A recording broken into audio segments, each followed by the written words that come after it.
bow your heads and pray with me? Lord, we thank you for all the people gathered here today, and we ask you to keep them safe. Lord, the scriptures say pray for the leaders because praying for them is praying for our own well-being.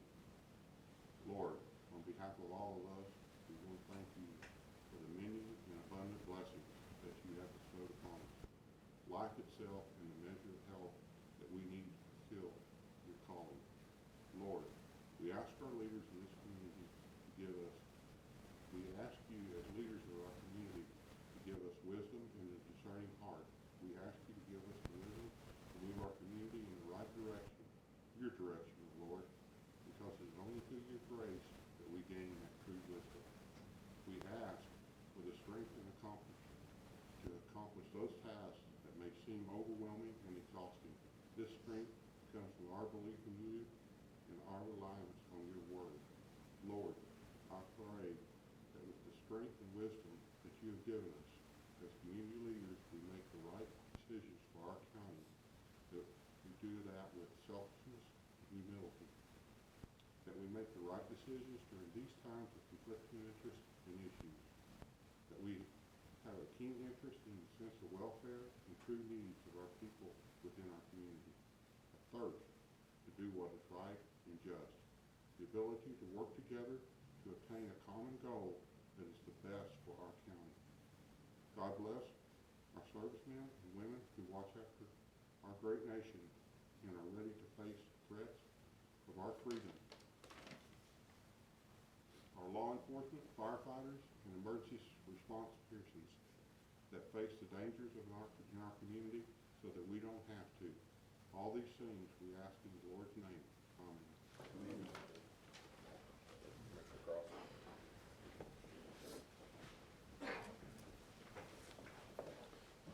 Good morning, Commissioners. And good morning to those who are in attendance in the chambers this morning. First item on the agenda is public comments. I have not received any written comments. Are there any public comments from the audience this morning? Good morning. And I apologize for how fast I'm going to read this. My name is Sandy Wilkie. And I didn't know that the RFP was on the agenda for today until last night, so here I am. Hackberry Draw Watershed District has not yet given its approval for the West Loop crossing of floodwater diversion number 2. On April 8th, I did send an email to Mr. Burns letting him know that there were a few issues that needed to be addressed, and Hackberry was waiting on the official letter from the Natural Resources Conservation Services state engineer with his recommendations. They finally got that and held a meeting on May 2nd. If they'd been notified that the RFP had been issued, I would have given you a heads up before dumping this in your lap this morning. On the recommendation of the NRCS state engineer, there are 2 points that must be addressed before any construction begins on floodwater diversion number 2. First, there needs to be an MOA between the county and Hackberry before the county crosses diversion 2. Your new easement clearly states it is subject to previous easements, and Hackberry's is held in perpetuity both at diversion 2 and Hackberry Draw. The board would like it to state that the county will be responsible for the maintenance and repairs of the diversion in its easement, and that the county will keep the channel and culverts free of debris, brush, noxious and invasive weeds. And if the construction of or the existence of the road in any way reduces the integrity of the structure, the county will fix it. That should be easily done. The item that affects the issuance of the RFP today is this, and I quote from the NRCS letter: as noted in the drainage report, even during the 100-year storm event, the floodwater diversion number 2 is supposed to maintain a freeboard of between 2.5 feet to 3.1 feet, and this proposed design will only allow for 2.26 feet of freeboard in the box culverts, so your concerns about floodwater diversion number 2 overtopping upstream of the box culverts continue absent further explanation. Basically, the culverts are not large enough or enough of them. I don't know, I'm not an engineer. Hackberry cannot in good conscience approve the construction until that is addressed. That diversion is part of a system that protects about 500 homes and businesses, and anything that reduces that capability must be addressed before construction continues, which may mean that the scope of work for your RFP today will need to be amended to account for that. In accordance with the Open Meetings Act, Hackberry can call an emergency meeting with 3 days' notice to approve a memorandum of agreement and approve any adjustments to the design of the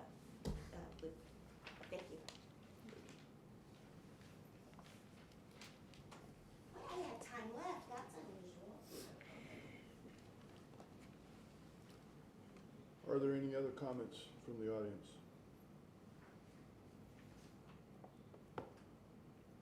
Seeing none, we'll move on to item number 2, which is service awards.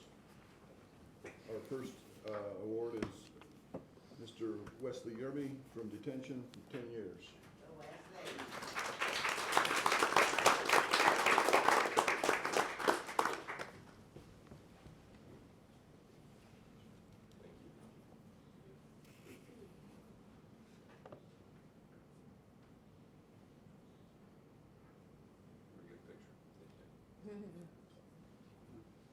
None of us want to do it. 1, 2, 3. Thank you. Congratulations. Next is Mr. Mark Trujillo with the IT group for 5 years. I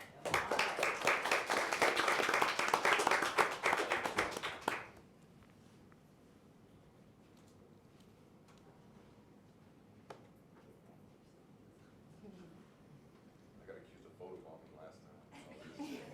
They're like, they didn't want you in the picture. Okay. 1, 2, 3. Thank you.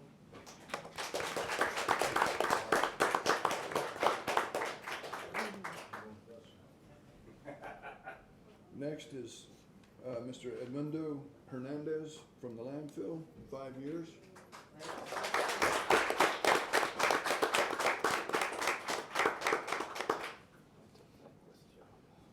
you so much.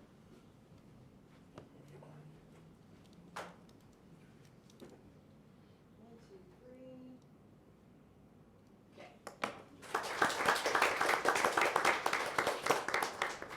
Do the public works employees get like a special, like a special applause for having worked for Jason? Yeah, they all do. I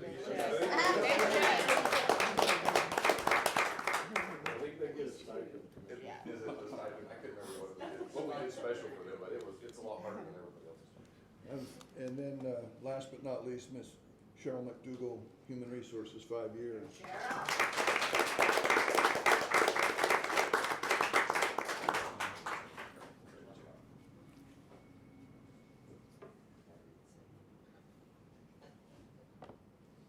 One, two, three. Okay, thank you. We'll do a group picture if you want the commissioners to, in the foyer there, please.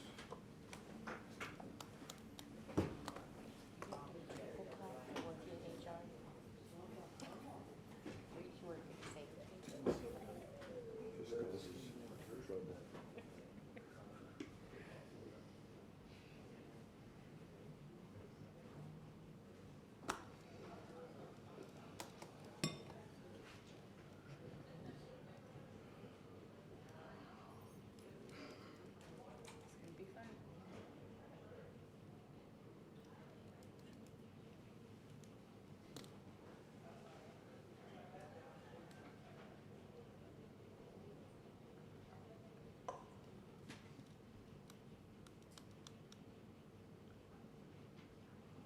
Whatever that fan's doing is struggling. It's quite ice machine. It's bone dry. I don't know if they put it, stick it in for it or. Told to do it, so. They have their own ice machine. Do they?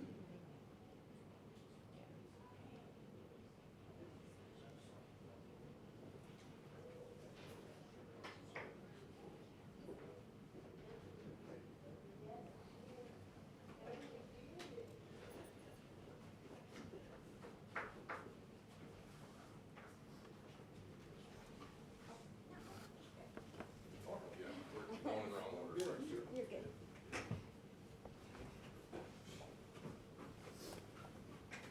Thank you, commissioners, and thank you to all of those employees as they have achieved those significant milestones in their career at Eddy County.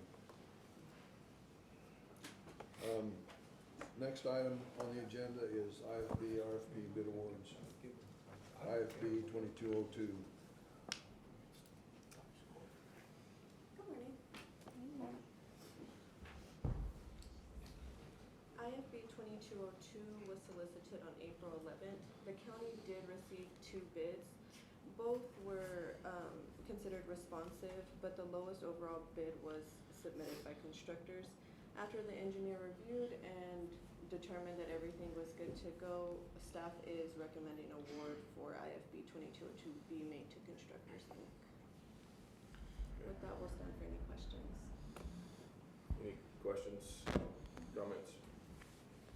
Jason, do you have any questions, comments? Mr. Commissioner, Chairman, I would recommend that we go ahead and approve this, at least the bid.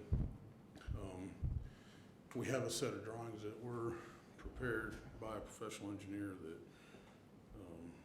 we feel will meet all the necessarily obligations, and we have reached out and done several things to adhere to all stakeholders. We have prepared letters stating that we were going to move forward with this, and we were waiting for the approval today before we submitted those. So I would recommend approval on this project that will be on dedicated county right-of-way, and we move forward. Commissioner Cordova, you have anything? No, if you're comfortable with it, that's good enough for me. Commissioner Henry? Give us a little history on those drawings. I know they were originally approved in 2004. They were re-stamped and resubmitted, and I think it was 17. I mean, these things have been poured over, looked over, approved, re-stamped for 18 years now. So, Mr. Chair, or Commissioner, just a brief history on these. The plans were originally designed in the 2003, 4, 5 years is when they did the original design for the West Loop in entirety.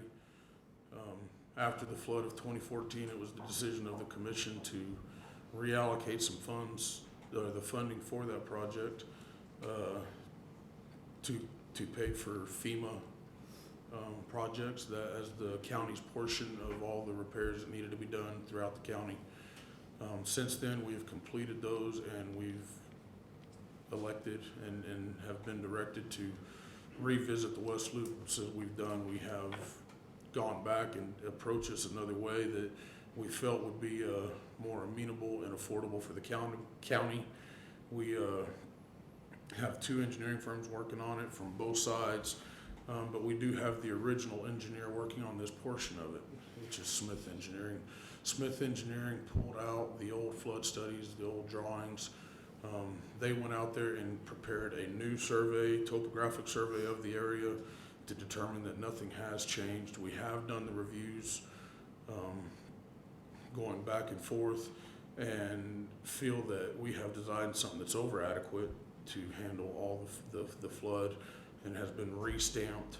We also went out prior to this with the land and the right-of-ways that we did, and we procured updated appraisals for all the landowners and went through, and if there was any variance or up in the valuation of the land, because when they originally acquired the right-of-way, they put time limits on the right-of-ways, and seeing that we had not begun the project within the 7-year period, or we were right at the end of it, we did new appraisals, went out and contacted all the property owners and paid them any upcharges or increases in values for their land.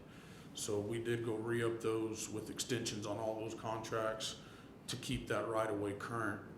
And then we went through with the design on the different pieces. We had the engineer design the piece that's at the Hackberry Crossing right now that we previously bid and awarded. And if anyone's out there and seen that, that one's going very well and is very well oversized. We then pushed him to this structure. And these are the original structures that were originally designed, and after we went and reaffirmed the flood studies is when they went back and repackaged these plans for the phases that we have. And it's how we are here today, and we've gone through and we've done our communication and our coordination with all of our entities and partners around, and we're working through all of their requests. And we're with the need for this West Loop project is the reason that we are pushing this through to get it connected and through. so that we can have this done after, what'd you say, 18 years of talking about it. So hopefully that was brief enough of history. Okay. Ready for a motion? Yeah, I'm ready for a motion. I have one comment that I refuse to let this thing go any farther and put school children at risk one day longer. So we're going to get this thing. Entertain a motion that we approve IFB 22-02 Eddy County West Loop floodwater drainage. So moved. Second. Motion second, please call for the vote. Carlson, Yes. Cordova, Yes. Henry, Yes. McCutcheon, Yes. Beard. Yes. Thank you, Commissioners. Thank you. All right, we'll move to the trailing portion of the agenda. Item number 1A is approval of the commission meeting minutes for May 3rd, 2022. Questions or comments on commission meeting minutes, May 3rd, 2022? Having none, entertain a motion that we approve those. I'll make a motion. Second. Motion is second, please call for the vote. Carlson, Yes. Cordova, Yes. Henry, Yes. McCutcheon, Yes. Beard. Yes. Thank you, Commissioners. Second item there for approval is expense approval report for April 2022. Oh, sorry, I thought we'd moved on to Roxanne. I was like, well, Roxanne, what's up? Okay, expense report. Any questions, comments? No. Having none, entertain a motion that we approve the expense approval report for April 2022. So moved. Second. Motion is second, please call for the vote. Carlson, Yes. Cordova, Yes. Henry, Yes. McCutcheon, Yes. Beard. Yes. Thank you, Commissioners. And now, Ms. Roxanne, reclassification of a safety assistant to safety There you go. administration. Good morning, Chair. assistant Commissioners, administrator. how are you this morning? Good, how are you? Well, I'm here to ask for a reclassification of our safety assistant to a safety administrative assistant. I'm working on my succession. I'm having one that's getting ready to retire. And I want to broaden the application pool because the position is open because they only went to the assessor's office. So I have that position open and I want to broaden the pool that we'll be looking at when we do interviews. Okay. Any questions or comments for the reclassification of the safety assistant to safety administrative assistant? Okay. Having entertained a motion that we approve the reclassification for human resources. So moved. Second. Second. Motion and a second, please call for the vote. Carlson, Yes. Cordova, Yes.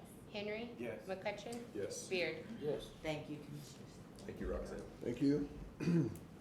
Item number 3 is on the agenda for your information. Last meeting, we talked about the fire restrictions. And what was included in the agenda pack was the guidelines from the U.S. or State Forester and the State Fire Marshal's Office. So, ask Josh and Jared to just give you a brief update. So you had requested to know what was on there, so Yeah, we need- here's the actual document from the state forester. If there's anything on our side that we're wanting to do fireworks wise, anything like that, we do have to do it before June, so we'd have to call a special meeting or something like that. We can always put clauses in there that we lift our restriction based on X amount of moisture or deeming a lower fire hazard, or we can just continue on and enforce their restrictions, which is what we're currently doing.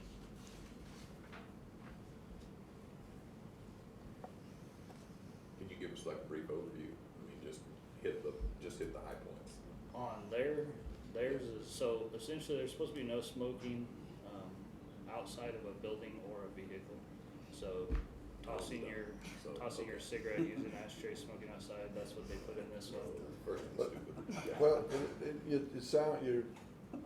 it sounds intuitive, but 3 weeks ago in Artesia, yeah, last weekend, not this weekend, the weekend before. right, 2 Somebody weeks dropped a ago, cigarette outside. cigarette butt. No, I understand the premise behind it. Well, but it's, people You'd be think, amazed when you drive around, even if we drive around in a fire vehicle, how many people drop their cigarettes out the window. someone did this nonstop. at their own place, and burnt the garage, some vintage vehicles in their house down. Yeah. I think no. the message Yeah. should be, Yeah. no no smoke. It's a tough deal. There's such a lack of moisture in the air, right?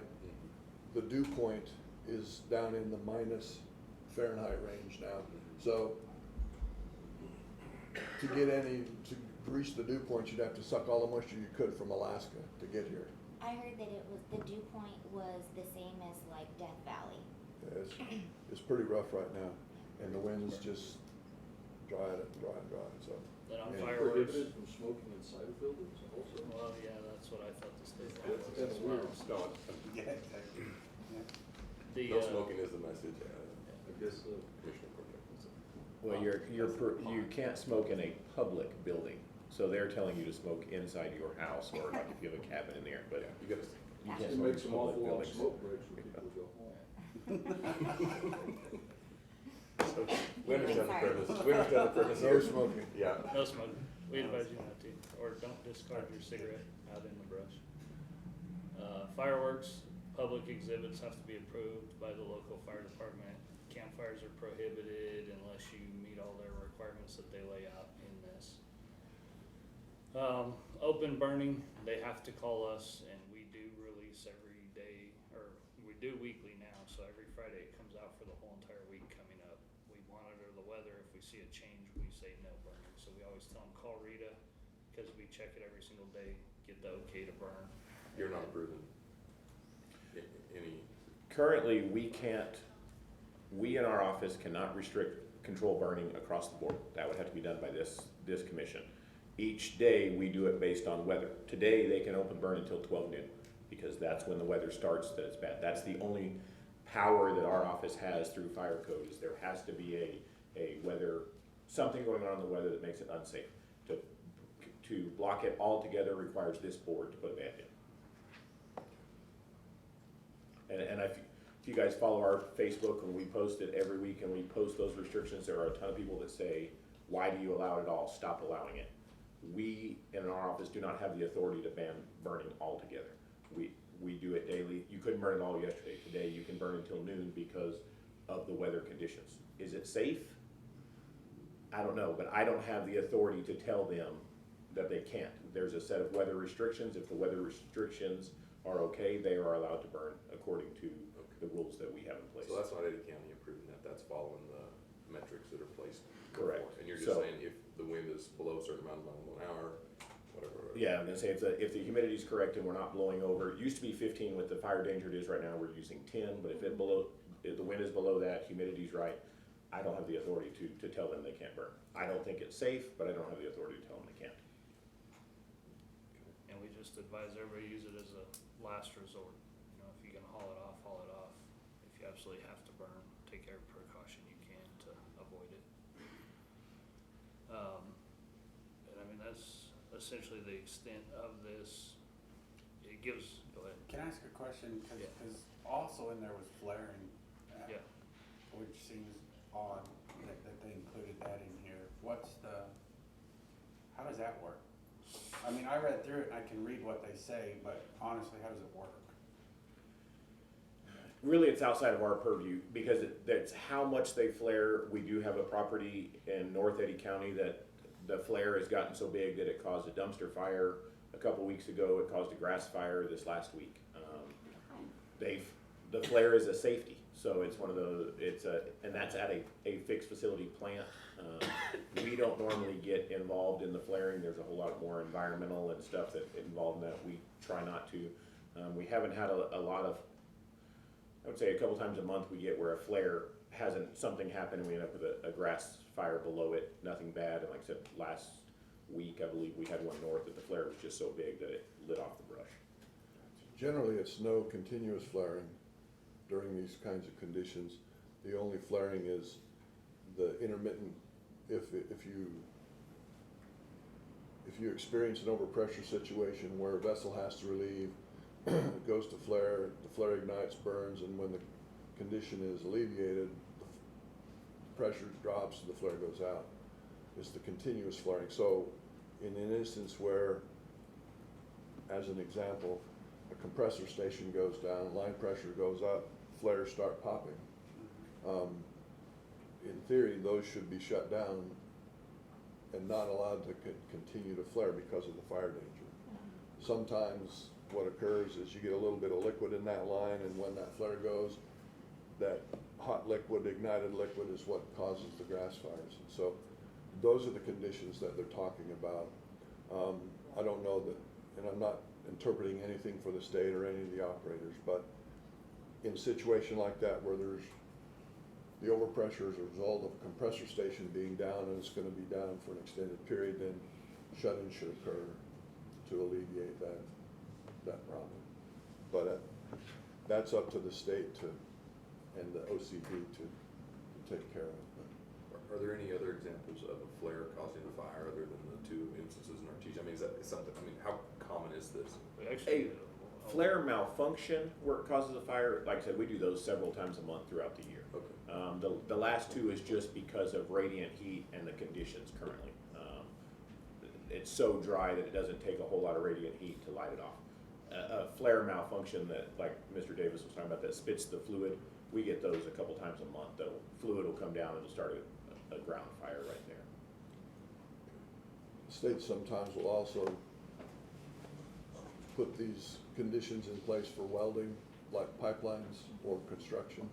Has to be in a certain area, has to have certain fire watch and suppression and all those kind of things. And so it's pretty, they try not to inhibit the amount of work going on, but they do restrict where it can occur and what has to be cleared so that it can occur. And that's the problem. Sunday, we had one, they were welding a fence and burning 2 acres. I mean, it's, grass is high, and the person did clear the fence line, but one ember goes 6 feet out of that fence line and it burned 2 acres.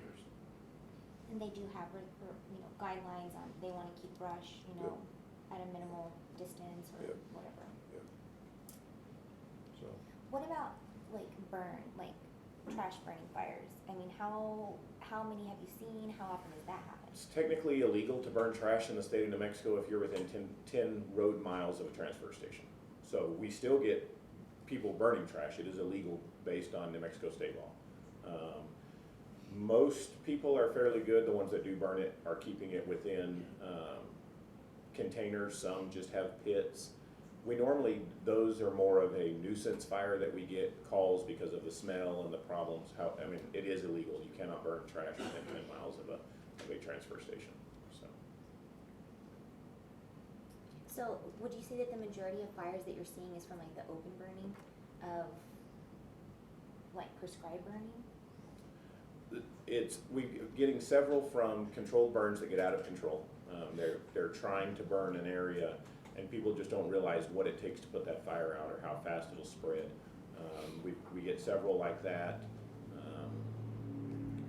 We get a lot that we just don't, like a lot of roadside we don't know. There are cigarettes.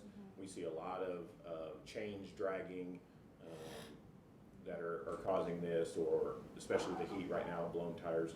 The blown tires, I can see if those could be unpreventable depending on tire condition.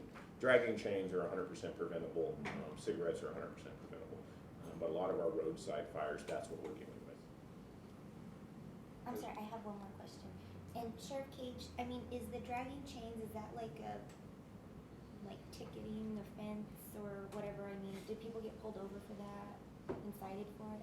Generally, we wouldn't cite someone, we'd just say, fix it, pull them over and say. And they are good. I had one I was following back to Artesia the other night, and it was shooting sparks everywhere. I called it in dispatch. The sheriff's department stopped them. Most of this fire stuff, we're not trying to penalize people. We're just trying to educate. And most of these people don't know their chains are dragging, don't realize it. It's not our intention to cite people for things that aren't intentional. Sure. If there's no intent there, it's okay, just fix it. Yeah, no, and I agree with that. I don't wanna give tickets, I'm just, But yes, we do enforce that. thank you. That's it, those 4 or 5 bullet points are what the state has got enforced right now? Yeah. Okay. I have one question on the prescribed burns. Is that generally a term used for anybody if they're burning their front yard or what have you, or is that strictly? We call them controlled burns because Okay, it's supposed to be controlled. Prescribed burns is normally what your Forest Service and your BLM do. We do very rarely that we go out and Like pre-plan the a burn. 300,000 acres in northern Right. Mexico, That's prescribed normally a burn. pre-planned burn that is burned by, we do not call them. We did one earlier this Prescribed. year with some tumbleweeds, just to try and resolve an issue, but yeah, that's, The general public, we consider those controlled burns because they're supposed to be under control. Really, they did a good job, they just wouldn't burn, so. Conditions were not favorable. so, I understand the commission's, the conditions in our area for fire are high. We haven't had enough moisture in the past multiple months. There's still fuel out there, but it's, there's not a huge abundance of it. But it's still, once it goes, it goes. I don't know what your desire is in terms of putting a ban in place, but if you do, the enforcement of it can be a real challenge. So there's folks doing the right thing for the right reason, and folks that are unaware or are gonna do what they're gonna do, and then if something occurs, are they cited, what's the citation, what's the consequence, those kinds of things. So it's a definite balance here between allowing folks to do what they choose to do, as long as it doesn't affect someone else's capabilities of doing what they choose to do. In a month, fireworks are some folks are gonna wanna open up their fireworks stands and whatnot. That's a real issue, particularly with aerial, or what they call those, rocket type, right, that leave your area of immediate control and influence, and embers and sparks and whatnot. The good ones. The good ones, yeah. I do believe the municipalities are planning their celebrations for 4th of July. Those would be under different circumstances with approved fire agencies involved and associated and ready to roll. Individuals, that's another issue. But to Jared's point, counties issuing bans, it's kind of a pretty mixed bag from what I've seen with the county manager's affiliate. Folks up north, certainly more sensitivity to it. Lincoln County's got a lot of sensitivity to it. Some of those areas have a lot more fuel and a lot, at a greater risk. I'm not saying that the risk's not high here, but our issue is mostly grass fires. And if it gets wind behind it, it gets away in a hurry and there's just no catching it.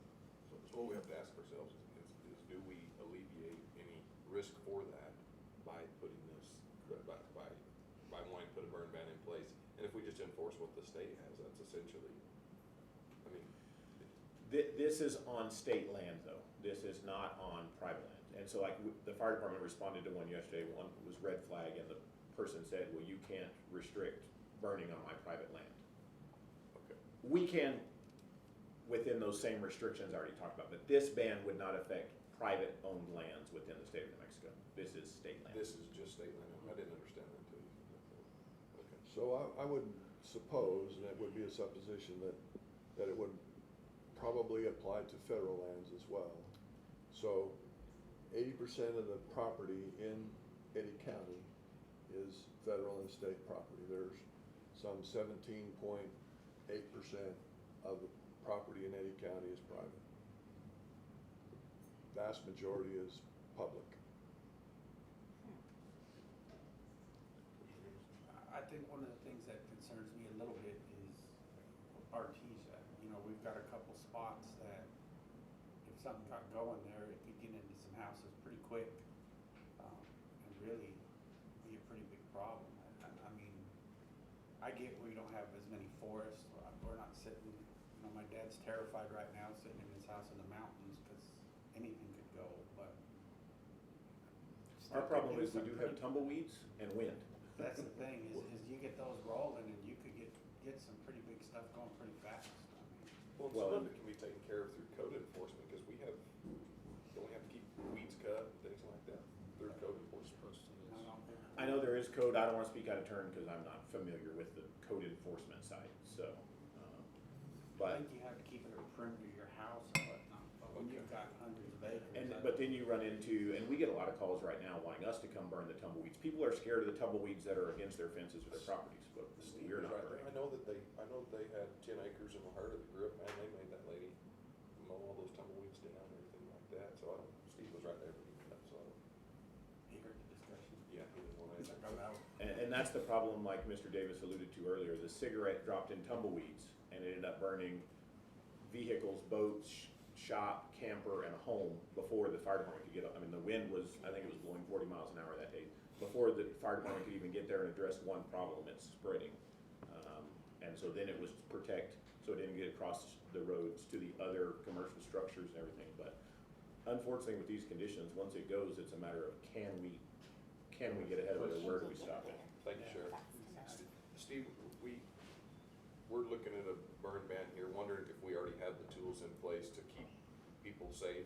John's concerned with some places in Artesia that have a lot of tumbleweeds and stuff. I know that in La Herta, there were some people who got called in, you know, for having tumbleweeds too high and things like that. You had to mow those down. What does the statute say as far as weed control? Because really, if we can control the vegetation in certain areas, then we're okay. I don't know specifically on statute.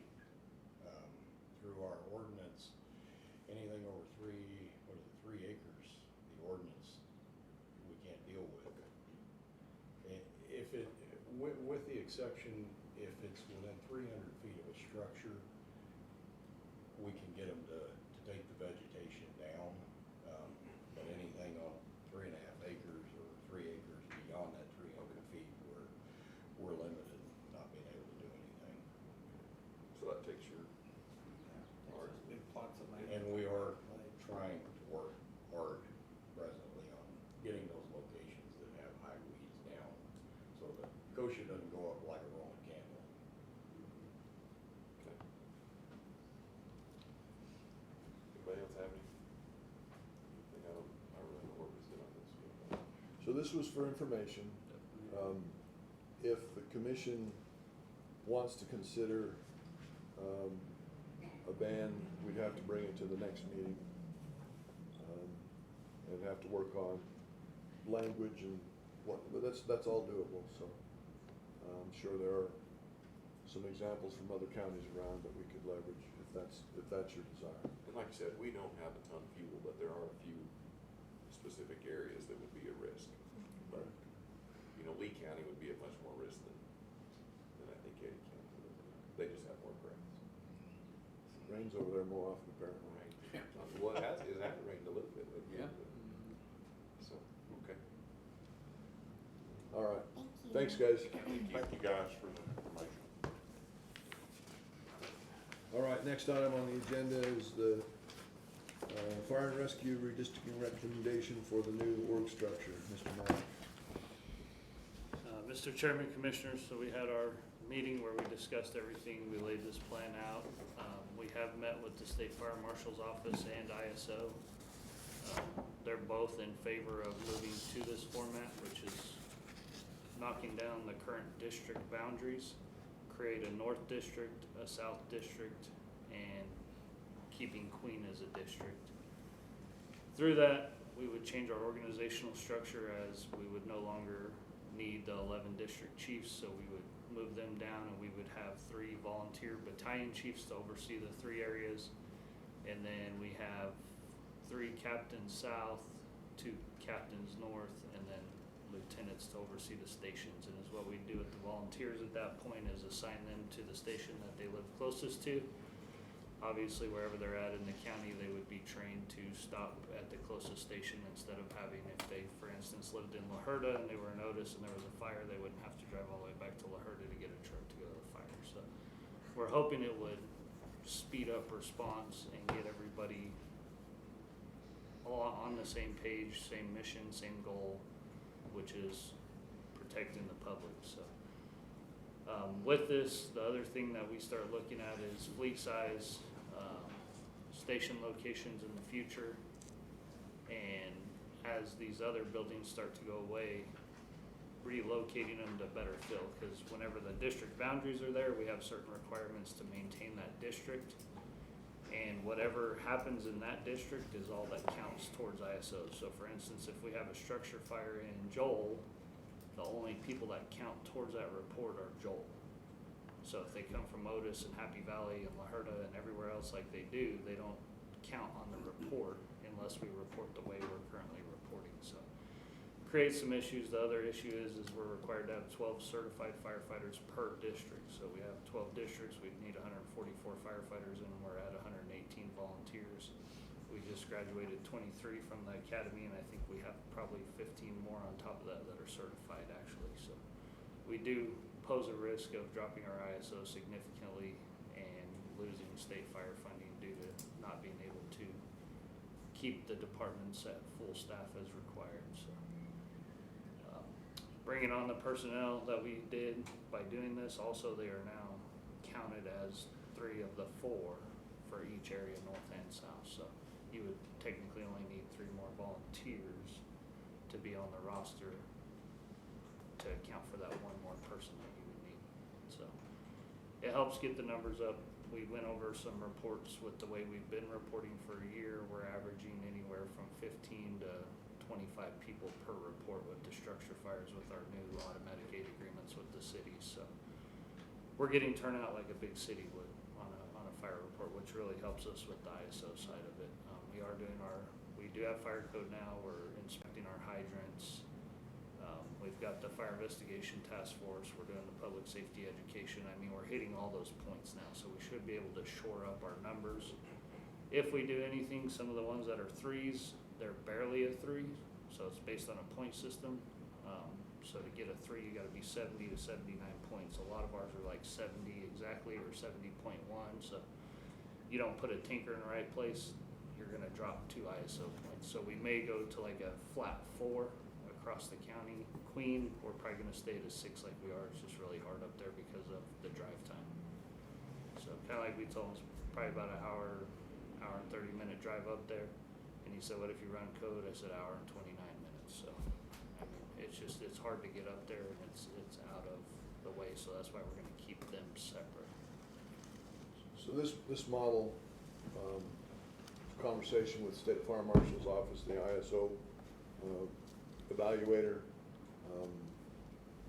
they recognized the transition that Eddy County's making is consistent with some of the larger or more populous counties, and they're supportive of this model and effort with what was approved in our budget for the stations and staffing.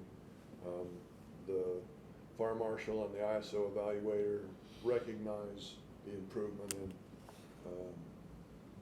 response capabilities and the improvement in overall public safety, and I think this is Well, and we are currently operating under this model, and we have been for the last year, to get those numbers that Chief Mack is talking about on those structure fires. We currently tone all north or all south, so we are operating like this. This is just to make it all permanent and flow. The more you do it, the more you're going to have to train people, because there are different apparatuses in every Right, and they're in every station. right now they're cross training. I know like North has done their training meetings together, and they're rotating through departments so that everyone gets trained on every truck. So no matter where you are, you can get the closest truck. but this model will eventually, through what's the right word? When it's time to refresh, you'll be able to have the consistency that you want, and you'll have an appropriate level of fleet with this model. as opposed to a larger disparate fleet. So through attrition and consistency in future builds, you'll have right-size your fleet. It'll be a consistent fleet. And Just those are good. standardizes everything across the board, training, response, apparatus, stations, the whole works. So, the only areas we wouldn't cover is the Village of Hope, which they're a little tiny box, they're responsible for that area because we don't have an agreement with them like we do Loving. And then, of course, the City of Artesia, City of Carlsbad, so. Would you be interested in an agreement with Hope at some point? Yes, there has been some discussion. We've kind of been waiting for them to reach out to us like Loving did. And if it comes in the future, yeah, we'd be interested in taking that in and adding it because it just closes holes for us out in that area, so. And there's fleet from the Sun Country stations that are in proximity, plus Hope has their station. So. Any further questions or comments? It looks like we need to make a motion here then. I'll make the motion that we approve this. Okay. So we have a motion and a second to approve the redistricting recommendation for the organizational structure. Please call for the vote. Carlson, Yes. Cordova, Yes. Henry, Yes. McCutcheon, Yes. Beard. Yes. Thank you, Commissioners. The next item, and Josh was just killing us with paper. Sorry, give y'all a break for a couple months. But this is a good one, though. This is the health and wellness 60% application. So, Mr. Chairman, Commissioners, we've been doing a lot of evaluations since I took over this position. We have had 2 firefighters, which were considered line of duty deaths due to heart attacks. Currently, we do not require any physical assessment or physical for our volunteers. We do for our career personnel, but it's only upon hiring.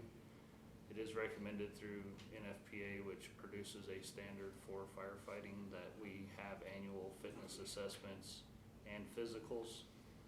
The other thing that's really being pushed is establishment of a health and wellness program, which will allow for open counseling and also for us to reach out and go RFP to create a contract with a gym or somebody like that to actually have trainers that would go based off of what our job is and help the people get to the standard where they need to be if they're not there, or if they are close, get them there, and if they're there, just maintain it. So it keeps them healthier longer, takes care of everybody, and if somebody does have an issue, it gets caught. So there's blood screenings for cancer, they do EKGs, so your heart's constantly being checked. There's chest x-rays every 5 years, a general physical every year. So it's a great program, and the part about utilizing the gym, that's something that one of the departments out east had started, and they did a big old study research on it, and it's actually, they've found improvement in the health and wellness maintained by their personnel. The counseling services is more for the things that our guys are seeing out there, guys and gals, that they may need to go and talk to somebody, and right now we don't have an avenue for that aside from us. And a lot of time with firefighters, we just close it in, kind of like cops, and we just go on and do our business, so we don't actually see some of those indications out there. So we feel like this is gonna be a good program to get started. We're asking for $750,000 to be allocated towards the project to get it started, and then once we get an actual set cost and get the analysis broke down, we'll come back. We're suspecting it to be less than that, but obviously if we had 500 volunteers, it could change it. But we're also gonna have to look at our application process and how we let people in the department, because this is a big expense, so we need the commitment from their side as well, so. These same physicals are conducted by our municipalities. Fire departments currently, both Carlsbad and Artesia, are using a similar physical program. This is not to drive any of the volunteers out or away. It's really to try and help them understand their baseline health and help them progress towards meeting those conditions and criteria. It's a willing opportunity to help them understand their risk and then help them address that risk. And through y'all's direction, we have multiple different positions available, so we're not looking to run volunteers off. We're looking to put them in places they fit and that their health allows them to do, because they would not have to do specifically firefighting if their health did not allow them to do that. There are other positions through the department that they could still volunteer. I think it's a great idea. Well, I'm all over stuff like this. I mean, people need to be screened. They were at my house Sunday, and I guarantee you it was 107 degrees, and anybody with a health problem, it would have been in trouble with that. It's just, it's tough on them whenever they're all geared up and having to deal with the heat from the fire and stuff. I mean, yeah, they need to be in good condition, and we need to make sure that we're putting them in the best position to fulfill those needs. They're exposed to lots of different chemicals. The chest x-ray every 5 years is a great idea. We only need to catch things early if they're there. So I think it's a wonderful idea. If we're ready, I'll make a motion. That's good. Well, I got one question. Why does it cost so much? So we're trying to get a RFP out, and there are some mobile companies that come in that can do it for a lot cheaper, but a lot of it just depends on how much whoever puts in on the RFP is gonna charge us, and these physicals can range anywhere from, the lowest I saw was $450 all the way up to $1,800. So it just kind of depends. We're gonna have to be selective through our process, and obviously we're gonna look for the biggest bang for our buck. The other thing is we're trying to partner with Carlsbad and Artesia. So for the annual physicals, we can get somebody to come in and do north and then come down south, so we're doing it all together and we can save money. So it's the volume. And this isn't just physicals, but you're figuring physicals for, let's say, 150 people annually. And then also the physical fitness. We've looked at the possibility of like doing a gym ourselves, but if you look at the price for commercial grade gym equipment to upkeep it, and then the liability that the county takes on to have that open for them to use, where there's already gyms available with people trained, they maintain the equipment. In the long run, that saves the county money, us not trying to do that, both north and south, contract with somebody that's already taking that liability and that expense on. So I'm in support of this. You know, Mesa Energy was the first company to start doing this in the 80s, and they started saving on healthcare costs when they put in their own gym. I understand we're doing a little different, but they started saving 80% on their healthcare costs when they put that in and started incentivizing employees to exercise. So I mean, it was a huge healthcare savings, and everybody was healthy, which is better. So I think this is good. Why don't we go out to RFP and get a hard cost, and then come back and do this one time? I mean, why are we shooting in the dark for $750,000 right now when we could just do what we did with the? These applications are always submitted up to, and the reason being is a lot of times when we go out for RFP, we need to know that we have the money to pay for it. So we're not saying we're gonna spend all $750,000. I believe the application is written up to that amount, so that once it's done, we're ready to move forward, not having to come back. Not saying that we're gonna spend that much, it's just the fire board and then this commission approves up to that amount, rather than coming back and forth, or once we get the physicals, we run into the quote time. It's only good for 30 days, so what if we get our physical parts approved, but we don't have our gym part, then we'd have to come back several times, but we can do it however the commission wants. What do you think, Mr. County Manager? I mean, is this the proper way to do this? Because I mean, everybody else does, you know, they just bring an RFP and go, hey, this is approved, but. So the ones that the other departments are in the general fund budget. These are fire funds, and so they're not specifically budgeted in that regard. And so I think the 60% application process, there's some opportunity to streamline, but how those funds are accessed and approved by the board, yeah, we can look at. In this instance, it's kind of sixes. The RFPs would still have to come to this commission to approve. All RFPs does. We're pretty much asking for the line item budget in this is kind of, where is my grid? I think that's how I'd explain it. We're asking for the money to be budgeted for this, and then the RFPs would come before this board. Okay, and then this is going to roll over to what we're doing with the fire department currently anyway. Yeah, and then, And then go to those full-time employees as well. yes. It'll There's go. gonna be no adjustments necessarily, Nope. anything like that, no. This should account for everybody we have and growth in the future up to a certain point. We just have to get some hard numbers to get that certain point. Okay. So, but with the current process for a 60% application, which is go to fire board, obviously with the restructuring that we just did, a lot of this is gonna be changing, with the process and the way we do things. So, but with the current process, this is one of the extra steps that we have to take to get approval of all the volunteer chiefs, and then bring it to y'all for your approval to set the money aside to allow us to start the project. Okay. I believe Commissioner Carlson had made a motion, so we have a motion Second. and a second. Please call for the vote. Carlson, Yes. Cordova, Yes. Henry, Yes. McCutcheon, Yes. Beard. Yes. Thank you, Mr. Chairman, Commissioners. Thank y'all. All right, thank you, folks. The next item is the resolution and agreement consent agenda. Now, there are a large number of resolutions and agreements in here. This is the, this is the annual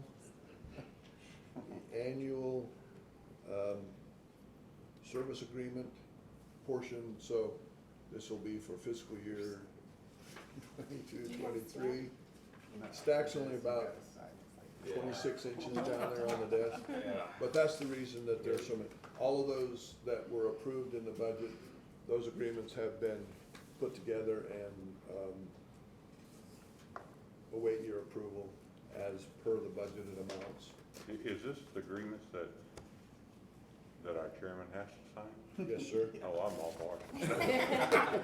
Thank you, Commissioner Carlson. So, I will point out that there are two items that we pulled out of this purposely on the agenda, items 7 and 8, that are related to the city of Artesia. And so, we pulled those out for Commissioner Henry's purposes. Any discussion on the resolution agreement consent agenda as presented? Having none, entertain a motion that we will approve the resolution agreement consent agenda as presented. I make that motion Second. because I know that our chairman wants to control the signature. Trying to spoil me with all this signing today. So, okay, motion is second. Please call for the vote. Carlson, Yes. Cordova, Yes. Henry, Yes. McCutcheon, Yes. Beard. Yes.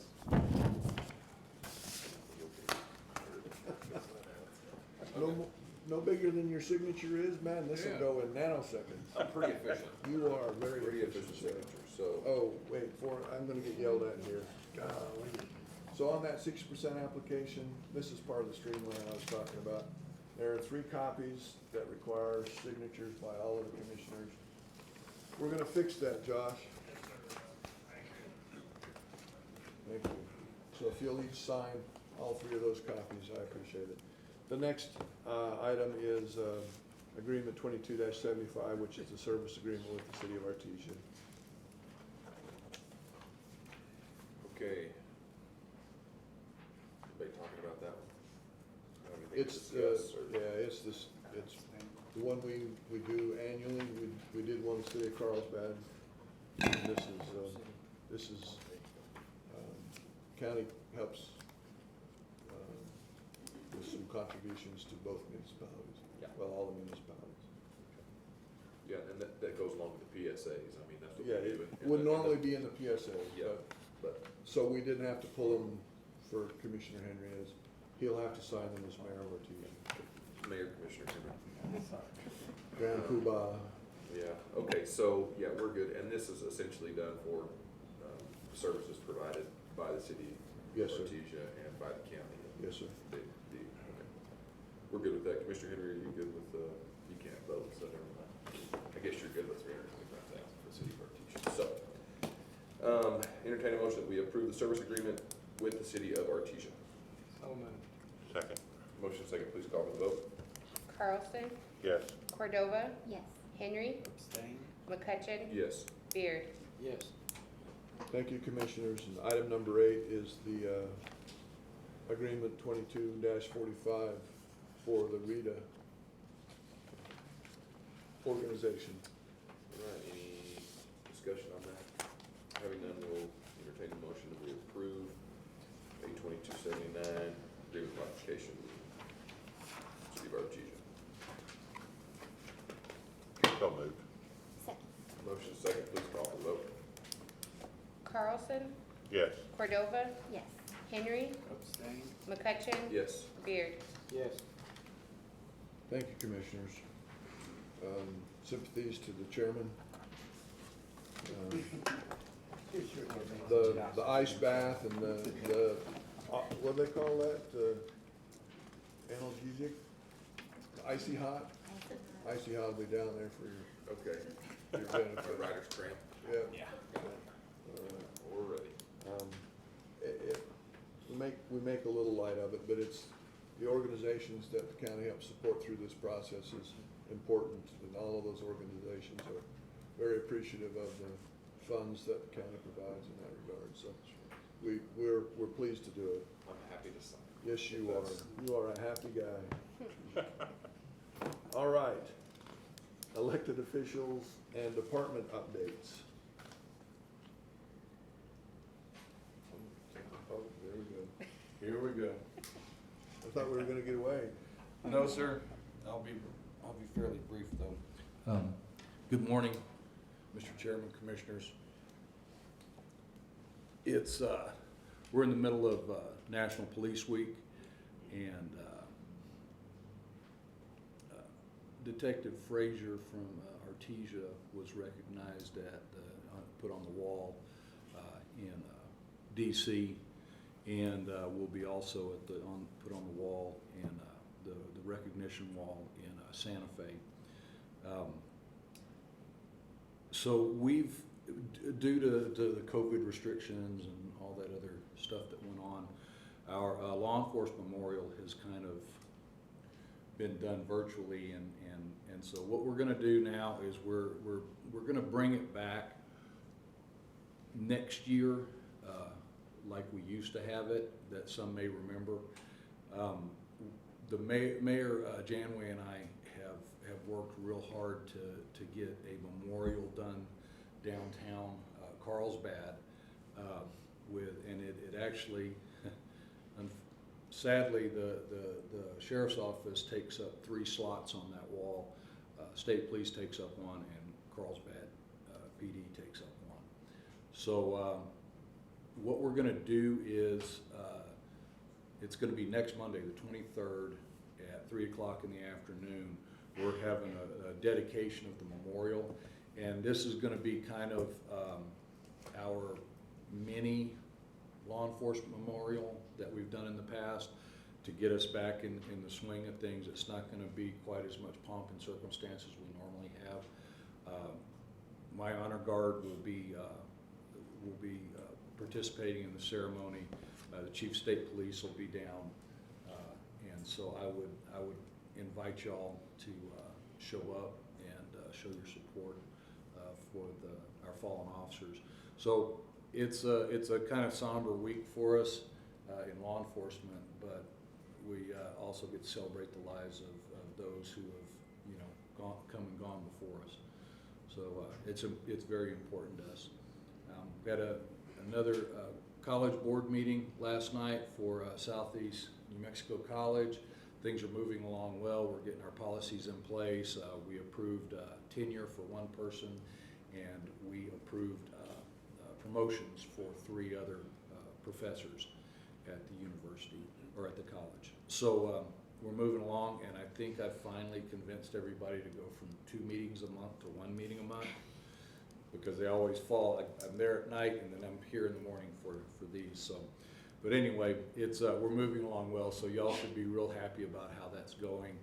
And anyway, the sheriff's office is moving along great. We're busy, and we're working like was alluded to earlier with fire services. We're trying to support them when they need any kind of help as far as enforcement action, and it's just we're spread thin, but it is what it is, and we'll keep on doing it. So I just wanted to give you a quick report. So thank y'all for your support, definitely. Your support and the approval of the items in the budget that you always keep going for us. It allows us to serve the public better, and we really, really appreciate your commitment. I've been in times where there wasn't that support, and I've been in places where there was zero support, so thank y'all. Thank you, Sheriff. Sheriff.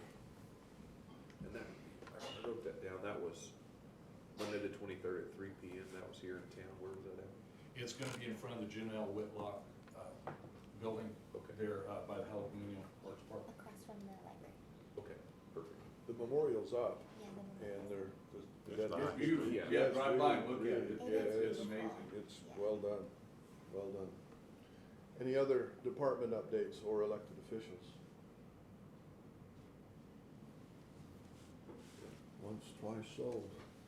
Legislative update, the New Mexico Legislative Finance Committee is meeting in Artesia, well, it's meeting in Roswell and in Artesia tomorrow.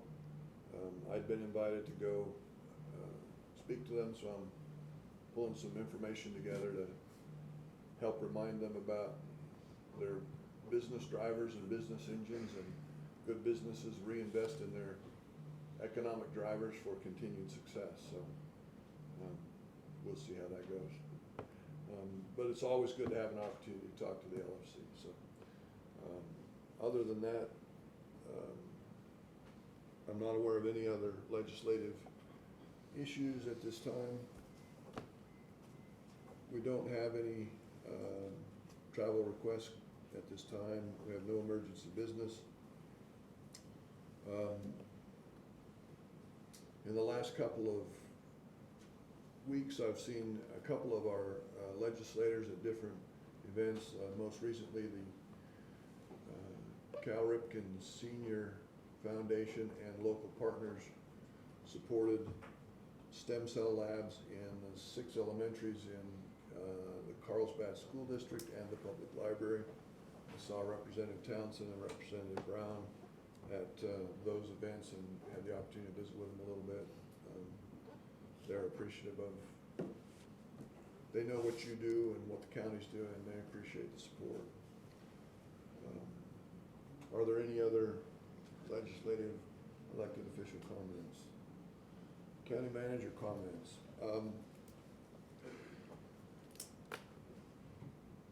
Josh mentioned it just briefly, but last Saturday afternoon, early evening, Eddy County realized a bit of a historic moment in that the Fire and Rescue Department graduated 23 cadets from the Fire Academy training. It was pretty awesome. They met over at the Leo Suites Center for the graduation and a dinner for the families, but to see those 23 candidates up there, excuse me, ranged from two were high school age who had gone through 280 hours, 18 weeks of in-class and hands-on, suited up, go-get-em training. There were some folks that were closer to the western horizon than the eastern horizon. There was a husband and wife. It was awesome. So I hope that the department continues to hold the Fire Academy and that they get that same level of participation, because that means that many more certified firefighters out amongst our community. So we're continuing to work on purchase of a property for the sheriff's office. We hope to close that in the next couple of weeks. A couple of little items that we're working with the seller on, but so we'll continue to work on that. Ms. Roberta didn't mention it, but the DFA is kind of thrown a little kink in the budgetary approval process. They're requiring some additional conditions be met as it relates to counties that take credit cards for fees and services. There's some policies and procedures that they're demanding have to be in place, or counties can't submit their budget. One has nothing to do with the other, but that's DFA and their infinite wisdom holding up the process. Ms. Roberta's on top of it, as you would rightfully expect. I don't think it would be good for the DFA folks to show up in southeast New Mexico anytime soon. They could die from stink eye or something. Yeah. But Eddy County is, we'll get our budget submitted on time, we'll get it approved, and, she's doing a great job, so. I think that's probably it from the county manager's comments. I did mention the stem cell. That was really good to see the community support and participation by the broad group of supporters for that process. So a lot to be proud of there. And I think I would think that similar opportunity would exist in the Artesia School District. So we'll look into that. With that, turn it to the county commissioner comments. I was present for the STEM lab presentation, and it was very, very informative. I'm very excited for kids. It's going to be a good thing, and to have 6 or 7 programs in Carlsbad, that's just a really amazing thing, and I'm very appreciative to the Cal Ripken Association and all of the sponsors for making that happen. I want to congratulate the 23 graduates from the Fire Academy. Please pass that along, Jared and Josh. You know that I'm just so proud and so thankful. I also want to just recognize for Police Week, my grandpa was a state policeman. I think he was like, when he graduated the academy, I think there was like 16 or 20 state policemen in the state. And he retired from that. So I'm very appreciative. That's why I'm just so supportive. My grandpa worked very hard for the state of New Mexico. Also, in the last 2 weeks, it was Nurses and Teachers Appreciation Week, so I want to recognize all the nurses and teachers out there for all the work that they do. And just a little side note, the Carlsbad nursing program has been ranked #1 in the state again for nursing graduates. So those ladies, you know, the staff up there, they just do a wonderful, wonderful job, and we just produce such good nurses that go all over the United States and do great things. So I just want to recognize them, and as always, I just thank all of our Eddy County employees for all the work that you do. Everybody stay safe out there. It's hot. You know, make sure you're drinking water, you're finding the shade, you're wearing sunscreen, all of those good things. So just thank you, everybody. I'll keep mine super short, but one of the graduates, Jared didn't brag on it, but it is his son, so I think that's pretty cool, because I can't remember, is he a sophomore or junior? Yes, sir. Sophomore, right? He's the same age as Tanner, so that takes a lot of dedication and hard work for a sophomore to get done what he got done, so congratulations. He was the salutatorian of that cadet class, too. So, there you go. Congrats. Want to make sure that's pointed out, because that's pretty cool that he's following in your footsteps on that level, so. Everything else is good, lots of things going on out there, obviously. Artesia's moving right along. Congratulations, I'm sure Ernie will make sure to mention it, to Carlsbad for both your state championships. Y'all brought home 2, so. And Loving. And Loving, so, well, there you go. So I'll leave the rest to him, but congratulations to that. Artesia didn't get it done, unfortunately, but we were there, so. Commissioner Henry. I want to recognize the Loving softball team, state champions. I want to recognize the Caveman baseball team, state champions. I want to recognize the Cave Girls, state champions. 3 state champions. does it get any better than that? You know, kind of makes you think that that's pretty good, must have pretty good programs, for our athletes in Eddy County. Because, Artesia always have winners, we always have winners, Loving has winners. So, you know, it's pretty amazing for a little area down in southeast New Mexico, and I'm damn proud of it. Thank you. I also want to tell you that, we have a real awesome, fire department, emergency response, teams. This past Sunday, I was gonna grill some pork chops, ended up blowing my grill up and setting my house on fire. And, they responded. Chief Mack was there, within 5 minutes after the 911 fire call went out. And he was on it. And so, what was amazing is how fast, when you have a fire like that, it spreads. I mean, they were right there on it, and it still burned, got up in my roof, up in the attic of my house, burned all the wiring, burned the trusses, burned all the breather, all the, what do you call them, the tubes that go up. The vents. Burns all that. So it's amazing that you're just one gaslight away from being homeless. And so, but they were amazing. They were very professional. Those guys took care of me, took care of Nancy.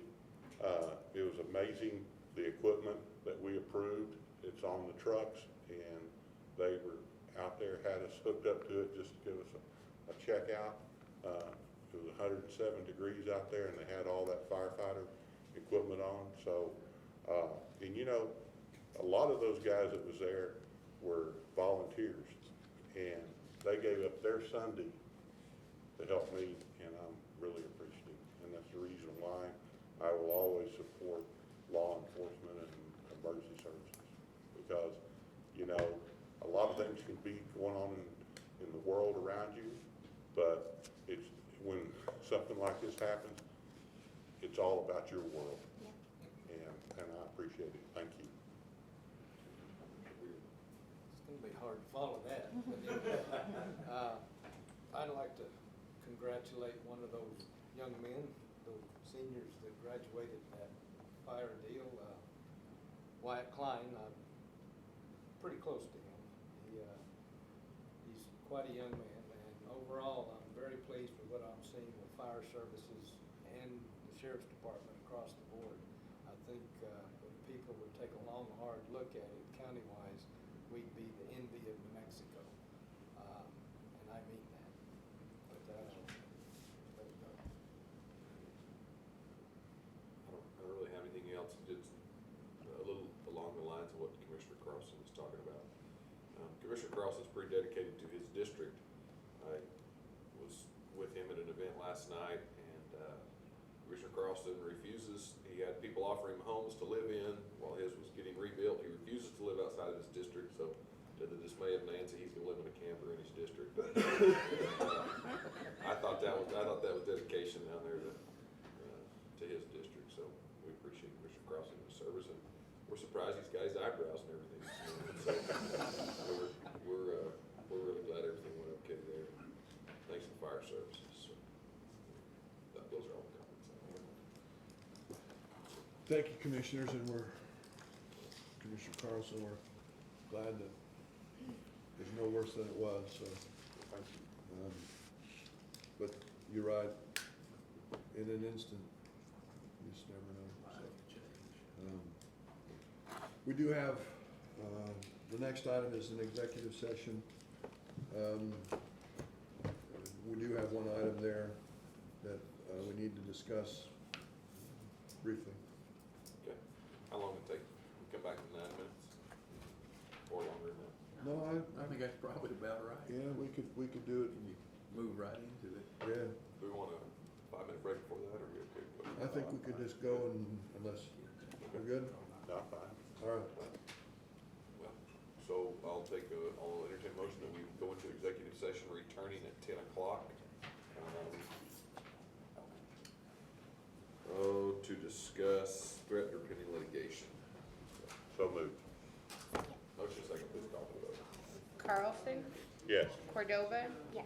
Henry, Yes. McCutcheon, Yes. Beard.